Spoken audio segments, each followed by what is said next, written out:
وما قبل المعهد انا عملت حوالي 80 مسرحيه في فرق الهواة، وصول ثقافه، نوادي، مراكز شباب، احزاب،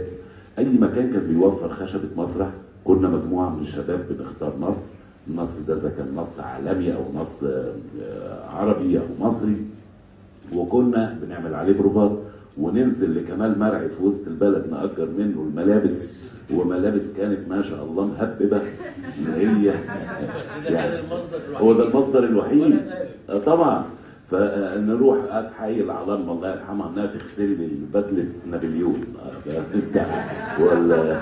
بتاعت هاملت، وهي اساسا لو اتحطت في ميه بتطلع مش عارف ازاي، لكن كنا بنعمل ده بحب ونجمع من بعضينا فلوس، نعمل ديكور، نعمل اضاءه، نأجر صوت، ما كانش فيه فيديو للاسف. لكن الحمد لله مؤخرا لما عملوا تكريم في المهرجان القومي للمسرح،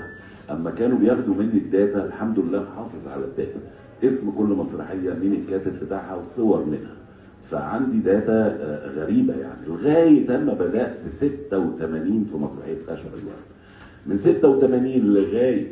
2000